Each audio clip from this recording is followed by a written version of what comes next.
Hello everyone, welcome you all at CUT अड्डा 24/7। मैं हनी कुमार शर्मा आज आप सभी को मिलाने जा रहा हूं एक ऐसी शख्सियत से जिन्होंने अपना जो दिल्ली यूनिवर्सिटी का सपना है वो हमारे यानी कि CUT अड्डा 24/7 के साथ अपनी पूरी जर्नी को जिया है उन्होंने। और आज वो जो है आपके जो मित्र हैं, आपके जो सीनियर हैं, उनका नाम है अविरल शुक्ला। और अविरल शुक्ला जो है किरोड़ीमल कॉलेज में इनका सिलेक्शन हो चुका है आपका बीए कोर्स में। बीए जो इनका कोर्स है उसमें इनका सिलेक्शन हो चुका है। अविरल, अभी आपका कॉलेज जो है स्टार्ट हो चुका है, तो कैसा क्या माहौल है, कैसा क्या मतलब कैसे आपको फील हो रहा है अभी कॉलेज में? फील तो बहुत अच्छा हो रहा है। जैसे कॉलेज का एक सबका सपना होता है दिल्ली यूनिवर्सिटी, वो भी नॉर्थ कैंपस आना, तो उसकी एक अलग वाइब है।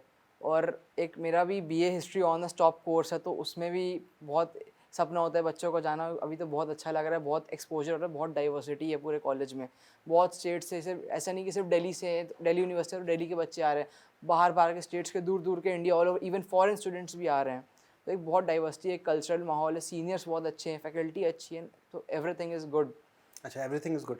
तो जैसा कि आपने बताया कि फॉरेन से भी स्टूडेंट्स आ रहे हैं, तो हाँ, आप मतलब कहाँ कहाँ के आपको बच्चे मिले हैं? even I got some Nigeria students, okay some South Africa, okay and some one student of Thailand. Okay. Yeah. मतलब अगर हम बोलना चाहें तो अगर अगर आप डीयू में अगर आपका सिलेक्शन हो रहा है, अगर डीयू के किसी कॉलेज में जा रहे हो तो आपको बहुत सारे फॉरेनर्स आपको मिलने वाले Of हैं। course. इसके लिए हमें Yeah. तैयार होके जाना बिल्कुल चाहिए, बिल्कुल। बहुत अच्छा माहौल मिलने वाला Yes. है। ठीक है, तो अविरल आप थोड़ा सा, मैं आपसे पूछना चाहूँगा आपके थोड़ा सा फैमिली बैकग्राउंड के बारे में बताइए मेरे को। जी एक्चुअली मैं तो यूपी से हूँ, कानपुर यूपी। हाँ जी। But 2 years ago I shifted to Delhi because my father got transfer. Father is in government job, so my father got transferred to Delhi. So since 2 years I am in Delhi, but originally मैं UP से हूँ। Okay and मेरे father government job में, जैसे मैं बता चुका हूँ। मेरी एक सिस्टर है, and elder sister, and mother is housewife. Okay okay. So तो जो ये CUT की जर्नी थी, इसमें जो आपकी फैमिली का सपोर्ट था वो कैसे, किस तरह से फैमिली ने सपोर्ट किया, एग्ज़ाम टाइम पे कैसे आपको संभाला, सारी चीज़ें कैसे हुई? फैमिली का सपोर्ट बहुत ज़्यादा मेजर रोल प्ले करता है आपकी CUT की जर्नी में। तो फैमिली ने तो मुझे बहुत, फादर ने, मदर ने, सब ने सपोर्ट किया था। इवन मैं ह्यूमैनिटीज़ बैकग्राउंड से था तो भी उन्होंने मेरे को बहुत सपोर्ट किया था, और मैंने अच्छा परफॉर्म किया बाद में, तो काफ़ी खुश थे सब लोग। एंड एक बहुत मेजर रोल प्ले करता है ये चीज़ ओवरऑल ये। ओके। सो अगर मैं आपसे यहाँ पे पूछना चाहूँ कि जो आपकी जर्नी है CUT की, तो सबसे पहला तो हमारा जो क्वेश्चन होता है कि जो 12th बोर्ड थे, कि 12th बोर्ड के साथ में अब जैसे आपके जूनियर भी आ रहे हैं, हाँ। तो बच्चे जब हम लोग क्लास लेते हैं तो बच्चे बोलते हैं सर क्लासेस बहुत लंबी होती हैं, बोर्ड के साथ में कैसे मैनेज करेंगे? तो एक जनरली बच्चे के मन में एक ये डर बना रहता है, कहीं ना कहीं बच्चे के मन में एक ये सवाल है कि मैं 12th बोर्ड के साथ में CUT को कैसे मैनेज करूँगा। आपने कैसे मैनेज किया 12th बोर्ड के साथ में अपने CUT ये को? तो बहुत मेजर क्वेश्चन है, और ये बहुत बहुत जेन्युइन ये क्वेश्चन है, और डाउट है बच्चों का। मेरे साथ, मैंने भी ये प्रॉब्लम फेस की थी, मैं भी इसका कहीं ना कहीं आंसर ढूंढ रहा था। तो मेरी जर्नी स्टार्ट हुई थी करीब अगस्त से या सितंबर से। तो मैंने जो वैशाली मैम के साथ सुबह 7 बजे GK एंड करंट अफेयर्स के क्वेश्चंस जो क्लासेस होती थी उसमें अटेंड की, तो मेरे को काफ़ी कुछ चीज़ें पता चली। और डोमेन्स की तैयारी तो हम लोग अपने क्लास 12th में साथ साथ हम लोग करते रहते हैं, प्लस अड्डा की क्लासेस होती रहती हैं। तो उससे काफ़ी डोमेन्स की प्रिपरेशन, आपकी मेन प्रिपरेशन नहीं होती। बहुत बच्चे ये सोचते हैं कि हम क्लास 12 छोड़ देते हैं, CUT बहुत ज़्यादा इंपॉर्टेंट है। ऐसा नहीं, अगर आप क्लास 12 की बोर्ड्स की प्रिपरेशन भी कर रहे हो तो आपकी साथ साथ CUT की डोमेन्स की प्रिपरेशन हो गई। ओवरऑल आपके 800 में से 600 मार्क्स आपकी सिर्फ क्लास 12 की पढ़ाई से ही बनते हैं। सो एक 600 मार्क्स आउट ऑफ 800 बहुत बड़ा स्कोर होता है। एंड बाकी जो बचा इंग्लिश और GT। इंग्लिश क्या है, बेसिकली क्लास 12 CBSE में हमें इंग्लिश ग्रामर नहीं पढ़ाई जाती, सिर्फ इंग्लिश लिटरेचर होती है। तो ग्रामर हमने पहले से पढ़ी होती है, और कुछ नई चीज़ें होती हैं तो वो आपको साथ साथ करके चलनी है। ओके एंड GT एक ऐसा सब्जेक्ट है जो हमने कभी नहीं पढ़ा अपनी स्कूल लाइफ में। सो उसमें बहुत बच्चों को डर लगता है, पर ऐसा कुछ डरने की बात नहीं है। मैंने भी पहली बार लॉजिकल रीजनिंग, क्वांट्स और GK एंड करंट अफेयर जैसे सब्जेक्ट पढ़े थे। पर धीमे धीमे आप जब बढ़ते हो इसमें तो आपको सब अपने आप आपका रास्ता खुल जाता है, और आपको समझ आने लगती हैं धीमे धीमे चीज़ें। और अड्डा के टीचर्स ही इतने अच्छा पढ़ाते हैं कि आपको सब अच्छे से समझ आता है। ओके। तो मेरा अब जो एक ये क्वेश्चन है आपसे कि आपने डोमेन को किस तरह से मैनेज किया, ठीक है, और आपने जनरल टेस्ट को किस तरह से मैनेज किया? क्योंकि कहीं ना कहीं जो जनरल टेस्ट है बच्चे के लिए एकदम न्यू हो गया, क्योंकि ना आपने पहले कभी रीजनिंग पढ़ा है, ना आपने कभी पहले क्वांट पढ़ा है, ना आपने करंट अफेयर्स पढ़े पहले, तो 12th क्लास के स्टूडेंट के लिए एकदम न्यू सब्जेक्ट्स हो गए सारे। तो आपने जनरल टेस्ट को कैसे डील किया? क्लास 12th के जो डोमेन्स थे वो तो साथ साथ रोज़ जो हो थोड़ा बहुत पढ़ लेते थे। जैसे मान लीजिए मुझे एक टॉपिक करना है तो वो करके ही मैं फिर आगे का काम करता हूँ। जैसे GT में एक आप रोज़ एक टॉपिक उठा लीजिए, जैसे फॉर एग्जांपल रीजनिंग में आप ब्लड रिलेशन, डिस्टेंस डायरेक्शन, जो इजी टॉपिक से स्टार्ट करिए पहले, और कुछ बाद में फिर थोड़े डिफिकल्ट टॉपिक समझाइए, और फिर वो टॉपिक आप लेक्चर लेने के बाद आपसे क्वेश्चंस प्रैक्टिस करिए। करीब 100-150 क्वेश्चंस आपको अड्डा पूरा प्रोवाइड करता है अपनी बुक, अपनी पूरे पेड कोर्स में। जो आपका अड्डा, मैंने पेड कोर्स लिया था, तो उसमें आपको पूरा प्रोवाइड करते हैं, क्वेश्चंस, बुकलेट्स प्रोवाइड करते हैं। फिर जब आपका वो टॉपिक खत्म, फिर दूसरे में बढ़िए। Same with quants and current affairs, GK and current affairs की तो वैशाली मैम की जो क्लास है वो इनफ है, वो मोर देन सफिशिएंट है। उससे आपका पूरा जीके एंड करंट अफेयर्स का क्वेश्चन कवर हो जाएगा। और डोमेन्स में आपको तो मेनली जो क्लास 12 में स्कूल में पढ़ाया जा रहा है, जो आपकी बोर्ड्स की पढ़ाई है, आप बस उस पर फोकस करिए, आपको बहुत अच्छा पेपर निकल जाएगा। तो जनरली बच्चों को एक मेरे मन में एक और सवाल आया, आपने बताया करंट अफेयर्स के बारे में, तो क्या बच्चों को ऐसा लगता है कि करंट अफेयर्स हम लोग लास्ट के 1 महीने में कवर कर लेंगे? तो अविरल, इस बात से आप कितना अग्री करते हैं कि क्या करंट अफेयर्स को हम 1 महीने में कर सकते हैं पूरे को? बेसिकली क्या होता है, आपके बस आपके क्लास 12th बोर्ड्स के ख़त्म होने के बाद ही आपको सिर्फ 1 या 2 महीने का टाइम मिलता है। तो उसमें जस्ट आपने इतनी पढ़ाई करके आप सोचते हो कि अब फिर से पढ़ाई करनी पड़ेगी, तो और इतना प्रेशर होता है, हो नहीं पाता। तो आप, मेरे हिसाब से आप करीब 6 से 7 मंथ्स के पहले ही करंट अफेयर्स आते हैं, तो आप अभी से अपनी करंट अफेयर्स की जो रोज़ क्लासेस होती हैं वो अटेंड करना आप शुरू कर दीजिए, और धीमे धीमे करते चलिए। और मंथ के एंड में वैशाली मैम एक जो मंथली करंट अफेयर्स की भी क्लास रहती है, तो वो ज़रूर देखिएगा। और निचोड़ सीरीज़, जो निचोड़ सीरीज़ आती है जो एंड में, आप सिर्फ ऐसा मत एंड में पढ़ाई मत स्टार्ट कीजिए, एंड में निचोड़ सीरीज़ जो आती है अड्डा की, वो सबसे बेस्ट होती है। तो आप अभी से पढ़ाई करना शुरू कीजिए, तो आपका बहुत, आपको अच्छे से चीज़ें होने वाली हैं। तो जैसा कि आप देख रहे हैं, अविरल ने आपको बताया कि करंट अफेयर्स के लिए आपको अभी से डे बाय डे मेहनत करनी पड़ेगी। लास्ट टाइम पे आप करंट अफेयर, ऐसा नहीं है कि आप लास्ट के 1 महीने में पूरा करंट अफेयर 1 साल का पढ़ लेंगे, ठीक है। और अविरल, मेरा, आपने जैसा कि बताया कि आपने पेड बैच ज्वाइन किया था, तो पेड बैच ने आपकी कितनी हेल्प करी? पेड बैच में आपने जब एनरोल किया तो आपको फैकल्टीज़ के साथ जो आपका एक्सपीरियंस था, आपको जो क्वालिटी कंटेंट मिला, वो कैसा, मतलब आपको क्या फील हुआ उस टाइम पे? पेड बैच ने तो मेरी बहुत हेल्प की। मैंने अक्टूबर में जो एक महापैक लॉन्च हुआ था, मैंने वो ले लिया था।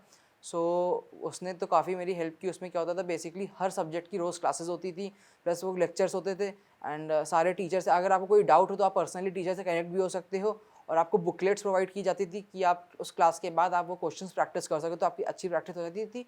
और ऊपर से जब आपका सिलेबस पूरा ख़त्म हो जाए, तो आपको मॉक टेस्ट प्रोवाइड किए जाते थे, जो आपके सेल्फ असेसमेंट में बहुत ज़्यादा इंपॉर्टेंट रोल प्ले करते हैं। ओके। तो जैसे आपने मॉक टेस्ट की बात करी, तो कहीं ना कहीं एक बड़ा सवाल है ये भी बच्चों के लिए कि मॉक टेस्ट जो है उसका कितना इंपॉर्टेंट रोल है सीयूटी की जर्नी में? मॉक टेस्ट तो एक बहुत ज़्यादा मेजर रोल प्ले करते हैं। जब आपका पूरा सिलेबस कंप्लीट हो जाता है और आपको एक रिवीजन चाहिए होता है, तो वो सबसे अच्छा रिवीजन है मॉक टेस्ट, जिसमें आप कुछ अगर गलतियाँ भी करते हो, तो उसमें आपको पता चल जाता है कि कौन सा टॉपिक आपका वीक है, तो वो आप फिर बाद में आप उसको इम्प्रूव कर सकते हो। और जैसे जैसे आपका शुरुआत में स्कोर कम आएगा, पर आप धीमे धीमे जब इम्प्रूव करोगे, तो आपका स्कोर एक बहुत अच्छा स्कोर आएगा, और आपको एक कॉन्फिडेंस फील होगा अंदर से। इसके जैसे आप, और जो मॉक टेस्ट होता है वो बिल्कुल आपको एग्जैक्टली एग्जाम पैटर्न के बेसिस पे ही मिलेगा, जो सीयूटी एनटीए बनाता है। ओके, तो जो सीयूटी के मॉक टेस्ट थे वो आपको, जो एनटीए का पैटर्न है उसी हाँ। पे आपको आपके मॉक टेस्ट मिले, और उन्होंने आपकी काफ़ी हेल्प करी। और आपने एक चीज़ बताई कि आप मॉक टेस्ट के थ्रू आप अपना सेल्फ एनालिसिस कर सकते हैं, कि आप देख सकते हैं कि जैसे अगर मैं बात करूं जनरल टेस्ट के लिए, कि रीजनिंग में आपका कोई पोर्शन कमज़ोर है तो आपको रीजनिंग पे कितने मेहनत की ज़रूरत है, और अगर हम बात करें क्वांट में कोई चैप्टर कमज़ोर है तो किस तरह से आपने वहाँ पे आपको कितनी मेहनत की ज़रूरत है। तो आपने जो लॉजिकल रीजनिंग, क्वांट और करंट अफेयर्स, इन तीनों को मैनेज कैसे किया? बेसिकली जैसे करंट अफेयर्स की भी सुबह आधे एक घंटे क्लास, आप स्कूल जाने से पहले सुबह 7 बजे क्लास होती है। मोस्टली बच्चों का 8 o'clock के आसपास स्कूल होता है। अगर आप नहीं मैनेज कर पाते तो आप लौट के आके उसको 2x पे देख लीजिए, क्योंकि पर वो बहुत इंपॉर्टेंट, आप रोज़ उसको फॉलो कर लिए।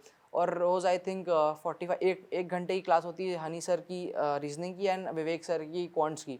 सो वो आप अटेंड कर लिए, उसमें भी आपको बहुत हेल्प मिलेगा। और नहीं तो आपको बाद में रिकॉर्डेड लेक्चर्स भी मिलते हैं, तो आप उसको बाद में ज़्यादा 2x स्पीड में, या आपको आपकी जो स्पीड है उसके हिसाब से आप देख सकते हैं। तो वो हेल्प करता है काफ़ी, और आप उसके साथ नोट्स बनाते हुए चलिए, और क्वेश्चंस आपको प्रोवाइड होते हैं बीच बीच में। और तो डोमेन सब्जेक्ट्स के लिए आपने कैसे प्रिपेयर किया? तो मैं ह्यूमैनिटीज़ बैकग्राउंड से हूँ, और मेरे डोमेन से हिस्ट्री, ज्योग्राफी एंड इकोनॉमिक्स। सो जो स्कूल में पढ़ाया जाता था वो सफिशिएंट था, और प्लस जो अड्डा के वीडियोस जो होते थे वो सफिशिएंट थे। एंड बाद में जो आपको जैसे क्या, ह्यूमैनिटीज़ में आपकी एक एक टेक्स्ट इंपॉर्टेंट है, पता नहीं आपका कहाँ से क्वेश्चन बन जाए, क्योंकि एमसीक्यू फॉर्मेट में होता है। इवन आपका पैसेज भी, इस बार सीयूटी के पेपर में करीब 10 क्वेश्चंस, जो 40 आउट ऑफ 50 क्वेश्चंस जो थे, उसमें से 10 क्वेश्चंस तो आपके सिर्फ पैसेज से थे, और वो बहुत स्कोरिंग होते हैं। तो इवन आपको वो तक आपको पढ़ने होते हैं अच्छे से। और हमारा जो अड्डा ने तो बहुत इसमें हेल्प की। अनीता मैम हिस्ट्री पढ़ाती थी, मेरे हिस्ट्री में 200 आउट ऑफ 200 भी आए। और इसमें मैम ने क्लासेस ली थी, जो जब अपने बोर्ड्स ख़त्म हो गए तो उसके बाद एक एमसीक्यू की पूरी सीरीज़ चली थी, निचोड़, स्पेशली निचोड़ सीरीज़, और उसके अलावा भी बहुत सारी सीरीज़ थी, तो उसमें बहुत ज़्यादा क्वेश्चंस और बहुत सारे एग्जाम्स में एग्जैक्टली देखने को भी मिले। Same with geography and economics. अब जैसा कि आप किरोड़ीमल जो कॉलेज है आपको मिल चुका है, तो बच्चों को ऐसा लगता है कि ये लोग जो हैं इतने बड़े-बड़े कॉलेजेस में पहुंच चुके हैं। मतलब डीयू के टॉप कॉलेजेस में किरोड़ीमल कहीं न कहीं हमारा जो है स्टैंड कर रहा है। तो बच्चों को मन में ऐसा लगता है कि ये स्टूडेंट या तो बहुत पढ़ाकू होंगे, कि ये बहुत स्टूडियस स्टूडेंट हैं, तो कहीं न कहीं इन्होंने अपना पूरा टाइम किताबों के साथ ही गुज़ारा है। तो अविरल, मैं जानना चाहूँगा कि अविरल जो है कैसा पर्सनल लाइफ़ में कैसा स्टूडेंट रहा है? मतलब कि वो फन भी करता है या फिर सिर्फ पढ़ता ही रहता है? मैं पर्सनली इतना भी नहीं पढ़ता हूँ जितना एक मिसकंसेप्शन बना दिया कि टॉप स्टूडेंट जो टॉप कॉलेजेस में उसे पढ़ते हैं, ऐसा नहीं है। मैं अपने बारे में बताऊँ तो मैं थोड़ा स्पिरिचुअल हूँ, मैं स्पिरिचुअल बुक्स ज़्यादा, जैसे Bhagavad Gita and all, I prefer reading those, because आप हर वक्त उन्हीं किताबों में आप घुसे रहोगे तो वो चीज़ हेल्प नहीं करती। आपको थोड़ी स्पिरिचुअल नॉलेज भी चाहिए जिससे आप अपना माइंड रिलैक्स कर सको, तो वही आपकी आगे की पढ़ाई में भी हेल्प करती है। आपका माइंड रिलैक्स होता है तो आपको फिर आगे कंसंट्रेशन आपका बिल्ड होता है। तो वो आपकी सीयूटी की जर्नी में, मेरी सीयूटी की जर्नी में पर्सनली बहुत हेल्प किया था उसने। और इसके अलावा आपका कोई मतलब एरिया ऑफ इंटरेस्ट, जैसे सिंगिंग में आपका इंटरेस्ट हो? मेरा प्लेसेस, जैसे मैं हिस्ट्री, मेरा फेवरेट सब्जेक्ट है, even I am pursuing history honours. So okay. मेरा आर्कियोलॉजिकल साइट्स में, इवन विजिटिंग आर्कियोलॉजिकल साइट्स, मैंने अपनी 12th क्लास की जर्नी में और उससे भी पहले बहुत सारी आर्कियोलॉजिकल साइट विजिट की दिल्ली में, इवन आउटर देन दिल्ली। सो वो मेरा एक इंटरेस्ट है कि टूरिस्ट, मतलब टूरिस्ट प्लेसेस विजिट करना है उसके बारे में जानना। तो मतलब घूमना बेसिकली यस आपका यस एक बेसिकली। जो है आपकी हॉबी है। यस। नई नई साइट्स जो हैं या। उनको जाके घूमना ही आपकी यस यस। हॉबी के अंदर आ रहा है। ओके। सो अब जैसा मुझे आपका पता लगा कि आपको बुक्स पढ़ना बहुत ज़्यादा पसंद है, तो गीता, जैसे आप अगर मैं बात करूँ तो गीता ने किस तरह से आपको मोटिवेट किया? एक तरह से मोटिवेशन मिलता है ना बुक्स को पढ़ यस के, बिल्कुल। तो गीता का मतलब कितना रोल रहा गीता पढ़ के? आपको कैसा लगा, कि कैसी फीलिंग आ रही है कि हाँ, क्या ये मुझे एक इनर मेरी सोल को पीस मिल रहा है या नहीं मिल रहा है? ऐसा कुछ बताना चाहेंगे आप? गीता में तो सिर्फ भगवान ने ये बताया है कि आप अपना कर्म करो। हमारे, हम स्टूडेंट्स हैं तो हमारा कर्म सिर्फ पढ़ाई करना है, तो हम उस पर ही मेन फोकस करें और जो डिस्ट्रैक्शंस होती हैं उससे अपना मन हटा लें। ऐसा नहीं है कि सिर्फ पढ़ाई करें, और भी चीज़ें करें, पर आप जो करें वो पूरे आप सिर्फ आप उस पर ही फोकस करें। डिस्ट्रैक्शंस बहुत सारी आएंगी, पर जो भगवत गीता है उसने सही में बहुत, मेरी ही नहीं सिर्फ बहुत स्टूडेंट्स की हेल्प की है, क्योंकि उसमें भगवान ने भी बहुत सारी ऐसी टिप्स जो आज के टाइम पे भी रेलेवेंट है वो चीज़। ओके। तो इट्स अ वेरी तो beautiful book, so every student must read that book once in their lifetime. Okay. तो अभी आपने बोला डिस्ट्रैक्शंस, हाँ तो अभी ये जो स्टूडेंट लाइफ है, यहाँ पे बहुत सारे डिस्ट्रैक्शंस आते हैं बिल्कुल। आपके, तो how to deal with this? सबसे बड़ा डिस्ट्रैक्शन तो है सोशल मीडिया और यूट्यूब। यूट्यूब में आप बस, जैसे मैंने क्या किया था, जो फालतू के जो वीडियोस रिकमेंड हो जाते हैं उसको मैंने ब्लॉक कर दिया था, और सिर्फ मोस्टली मैंने अड्डा के वीडियोस ही मेरे में, जब लाइव, क्योंकि अड्डा की क्लासेस तो दिन भर चलती रहती थी, तो उसमें वही मेरे में दिखाता था। बस थोड़ा बहुत मैं जब मन करता इधर उधर अपने चीज़ें देख लेता था। और सोशल मीडिया जितना आप यूज़ करो, एक्टिव रहो, पर एक लिमिट में रहो, क्योंकि वो बहुत डिस्ट्रैक्ट, फिर आपको पता नहीं चलेगा आप कितने घंटे उसमें आपने वेस्ट कर दिए। और डीयू जैसी जगह जहाँ इतना ज़्यादा कंपटीशन है, वहाँ पे आप अपना, अगर वहाँ पे एक सेकंड आप वहाँ पे अपना समय वेस्ट नहीं कर सकते हो, क्योंकि बहुत ज़्यादा कंपटीशन है। इवन इस साल 15 लाख बच्चों ने रजिस्ट्रेशन किया था। अब ये भी पॉसिबिलिटी कि अगले साल कंपटीशन और बढ़े, तो इसके लिए आपको अपना अभी से ही तैयारी करनी स्टार्ट कर देनी चाहिए। Okay, very good. तो काफ़ी अच्छी बातें बोली आपने।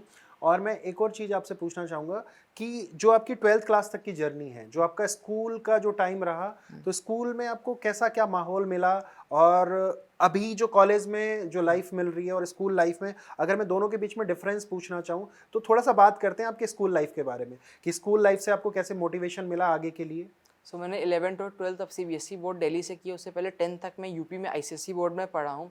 तो जो 11th-12th जो मेरा मेजर एरिया रहा, जो मैंने ह्यूमैनिटीज़ जब अपनी सिलेक्ट की, तो मेरा एक पर्सनल इंटरेस्ट था ह्यूमैनिटीज़ फील्ड में।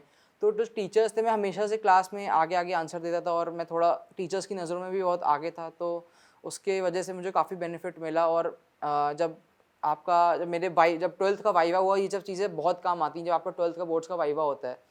तो मैं पढ़ाई में भी ठीक ठाक था, तो हमेशा आगे आगे रहा था हर चीज़ में। और जब कॉलेज में, जब मैंने सीयूटी करा के कॉलेज में, तो कॉलेज की life totally different as compare to school life. School life में एक एक टीचर आप पे ध्यान देता है, पर कॉलेज लाइफ में आपको खुद पे ध्यान देना होता है। जैसे आपकी 12th में एक स्पेसिफिक बुक्स चलती हैं, एनसीईआरटी, पर कॉलेज लाइफ में आपको खुद अपने मटेरियल के लिए सर्च करना पड़ेगा, आपको सीनियर से बात करनी होती है, आपको टीचर से रिकमेंडेशंस लेने होते हैं, और भी बहुत सारी चीज़ें होती हैं। तो एक बहुत मेजर डिफरेंस होता है। पर हाँ, कॉलेज में आप यही सब करके बहुत सारी चीज़ें सीखते हो, बहुत लोगों से मिलते हो जब, तो एक स्कूल से बहुत अलग एनवायरनमेंट रहता है।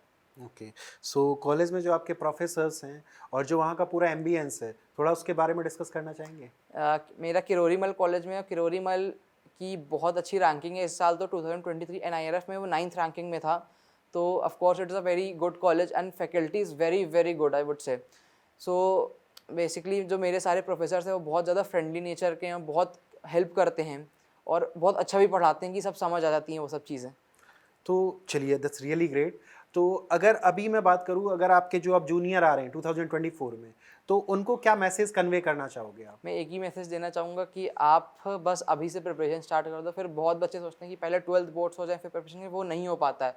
जो आपकी 12th की पढ़ाई, मैंने जैसे पहले कहा कि आपके डोमेन्स में आपके पूरे सीयूटी का पेपर 800 मार्क्स का होगा, उसमें से 600 मार्क्स आपके सिर्फ 12th की पढ़ाई से, आपकी एनसीईआरटी से बनेंगे, और बाकी 200 मार्क्स फिर आपको अपने आप से करने पड़ेंगे जीटी एंड इंग्लिश के फॉर्म में।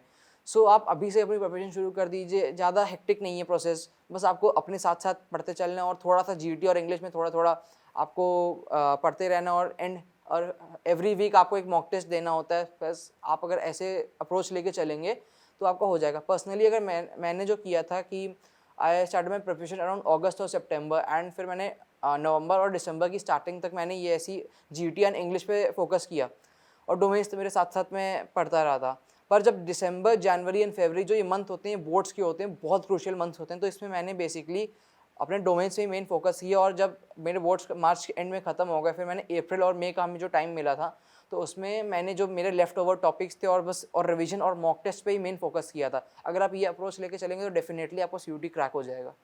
ओके, तो एक कहीं न कहीं बच्चों के मन में एक फ़ोबिया भी रहता है कि 12th क्लास जो है, अगर मेरा 12th क्लास अच्छा नहीं हुआ, तो हो सकता है मेरा सीयूटी भी अच्छा ना हो। तो अगर मैं दोनों को डिफरेंशिएट करना चाहूँ कि 12th क्लास का अगर रिज़ल्ट अच्छा नहीं आ रहा है, तो क्या इसका मतलब मैं ऐसा समझूँ कि सीयूटी में भी रिज़ल्ट अच्छा नहीं आएगा? ऐसा बिल्कुल नहीं है। मेरे पर्सनली बहुत सारे फ्रेंड्स थे जिन्होंने 12th में इतना अच्छा रिजल्ट नहीं किया, पर उन्होंने मेहनत करके सीयूटी में मतलब मेरे से भी ऊपर वाले कॉलेज में बैठे, जबकि उनके मेरे से 12th में परसेंटेज बहुत नीचे थे। पर ऐसा, इससे कोई फ़र्क नहीं पड़ता। मेन होता है आप जो 12th में पढ़ाई करते हो, क्योंकि कभी कभार होता है आपकी लक नहीं होता है कि कभी एग्जामिनर हार्ड कॉपी चेक कर देता है। सो उससे कोई फ़र्क नहीं पड़ता। मेन आपका लोग ये पूछेंगे कि आप कौन से कॉलेज में पढ़े हो, क्योंकि वही टैग आप ज़िंदगी में आगे लेके जाओगे। ओके, तो अविरल, एक मैं पर्सनल आपसे क्वेश्चन पूछना चाहता हूँ कि फैमिली में आप जो हैं सबसे ज़्यादा किससे अटैच हैं? मेरे पेरेंट्स और मेरी सिस्टर। मैं नहीं, वो पेरेंट्स सिस्टर हैं, आई नो, बट एक होता है ना कि मदर या फादर, कौन-सा मतलब जो सॉफ्ट कॉर्नर है आपका, वो मदर के लिए है या फिर फादर के लिए? वैसे तो बहुत डिफिकल्ट क्वेश्चन है, दोनों इंपॉर्टेंट है, पर वैसे मदर मेरे साथ ज़्यादा टाइम घर पे स्पेंड, क्योंकि हाउसवाइफ है तो उनसे ज़्यादा अटैचमेंट है। पर ऐसा नहीं कि पापा से कम है, पापा से भी बहुत ज़्यादा अटैचमेंट है, पर दोनों ने ही बहुत हेल्प की है पूरी सीयूटी की जर्नी में, मेरे साथ में रहे हैं, और एक ड्रीम कॉलेज में मुझे देख के बहुत खुश होते हैं वो। जी, बिल्कुल, बिल्कुल। सो एक और मैं आपसे लास्ट टाइम पे एक क्वेश्चन पूछना चाहूँगा कि जब हमने सीयूटी के लिए जब आपने पढ़ना स्टार्ट किया, तो अड्डा के साथ जो आपका सफ़र रहा, तो उस पे एक बार आप बताइए कि अड्डा ने आपकी कितनी हेल्प करी? आपके जो सीयूटी का आपने बोला कि आपने अगस्त में पेड बैच जो था जॉइन किया था, वहाँ से लेकर के मई तक जब आपका सीयूटी का एग्ज़ाम हुआ और अभी जो आप किरोड़ीमल कॉलेज में पहुँच चुके हैं, तो वो पूरी जर्नी एक बार आप बताएँगे कैसे क्या था? मेरी अड्डा की जर्नी क्लास 12 से भी पहले की स्टार्ट है। जब ये अड्डा 24/7 न्यू चैनल बना था करीब दिसंबर 2021 में, तब से मैंने इसको सब्सक्राइब किया, तब से मैंने अवेयरनेस रखी कि एक सीयूटी एग्ज़ाम है। ओके। तो मैंने अपने, जब मेरे सीनियर्स ने एग्ज़ाम दिया तो भी मैंने रखा कि कितने कट ऑफ में कौन सा कॉलेज मिल रहा है, उसके हिसाब से मुझको क्या अप्रोच रखनी है। मैंने तब से फॉलो किया। फिर मैंने 12th में आया तो अपनी पढ़ाई स्टार्ट कर दी। फिर अगस्त के अराउंड मैंने पेड बैच, अक्टूबर में मैंने उनका पेड बैच लिया, और फिर उससे एक सिस्टमैटिक तरीके से मैंने पढ़ाई स्टार्ट कर दी। तो मॉक्स दिए, फिर बहुत क्वेश्चंस प्रैक्टिस किया, फाइनली मैं आज यहाँ बैठा हूँ।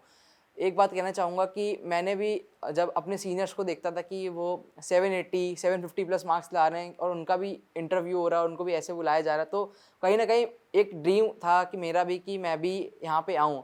तो मेहनत की और यहाँ तक आ गया, थैंक्स टू होल अड्डा टीम फॉर दैट। ओके, उसके थैंक बिना यू। मैं आज यहाँ पे किरोरीमल जैसे कॉलेज में नहीं हो पाता। ओके, तो मतलब अड्डा ने आपको बहुत सपोर्ट किया, पूरी तरह से आपकी हेल्प की और आपकी ड्रीम यूनिवर्सिटी डीयू आपको मिल गई, आपका ड्रीम कॉलेज आपको मिल गया, जो कि बहुत सारे बच्चों का सपना है कहीं ना कहीं कि किरोड़ीमल से उनको पढ़ाई करनी है, कहीं ना कहीं उनको एसआरसीसी से पढ़ाई करनी है, कहीं ना कहीं जो हिंदू कॉलेज है वहाँ से पढ़ाई करनी है, क्योंकि ये जो है इंडिया के आपके दिल्ली यूनिवर्सिटी के अंदर आपके बेस्ट कॉलेजेस हैं और हर बच्चे का ड्रीम है कि यहाँ पे जाके मेरे को एडमिशन लेना है। अगर अविरल कर सकते हैं तो you can also do it, क्योंकि अविरल जो है वो शुरू से पढ़ाई के साथ साथ और अदर एक्टिविटीज़ जो एक्स्ट्रा करिकुलर एक्टिविटीज़ जो हैं उनमें भी इन्वॉल्व रहे। जैसा कि अविरल मुझे पता है कि शायद आपको मिमिक्री का भी थोड़ा सा शौक है। नहीं, अच्छा चलिए, तो चलिए अब मैं सेशन को वाइंड अप करने से पहले आपसे एक चीज़ पूछना चाहूँगा अविरल कि आपके फादर जो हैं उनका जो आपकी जर्नी में एक आपका साथ रहा, वो किस तरह से आपके फादर ने एक आपके पिलर बन के किस तरह से आपको सपोर्ट किया? फादर का तो मेजर रोल रहा है, उन्होंने ही बहुत जब मैं सीयूटी को फॉलो करना शुरू किया था तो वो भी सीयूटी को कहीं ना कहीं फॉलो करते थे, क्योंकि पहले मेरिट बेस्ड एडमिशन होता था, फिर बाद में जब सीयूटी आया तो अवेयरनेस लोगों में नहीं थी, तो मैंने और फादर ने डिस्कशन किया तो फादर ने भी बहुत ज़्यादा अवेयरनेस रखी और यहाँ तक कि एंड तक इवन वो यूट्यूब में वीडियोस भी देखते थे कि किस कट ऑफ में कौन सा कॉलेज मिल रहा है। गजेंद्र सर जो रोज़ लाइव आते हैं, तो मेरे फादर ही बहुत अवेयर है। और जो पेड कोर्सेज की बात है वो फादर की जैसे मैं यहाँ पे पहुँचा हूँ, so thanks to papa and my whole family members. Okay, so Aviral आपका जो लाइफ का गोल है वो क्या है लाइफ में? जैसे हर एक स्टूडेंट सोचता है कि मुझे ग्रेजुएशन के बाद इस फील्ड में जाना है, तो आप क्या सोचते हैं कि आपका जो लाइफ का गोल है वो किस फील्ड में आप अपने आप को देखते हैं? जिस स्ट्रीम से मैं हूँ, ह्यूमैनिटी स्ट्रीम, आर्ट्स स्ट्रीम, और जो बहुत बच्चे ड्यू में आते हैं बेसिकली वो यूपीएससी का ही सपना लेके आते हैं, but I am not so much interested in to UPSC. I want to pursue archaeology because it is a totally different career, और आज के टाइम पे हमारे कल्चर को बहुत ज़्यादा वैल्यू दी जा रही है। सो कहीं ना कहीं ये चीज़ आगे बहुत ज़्यादा फ्लरिश होने वाली है फ्यूचर में।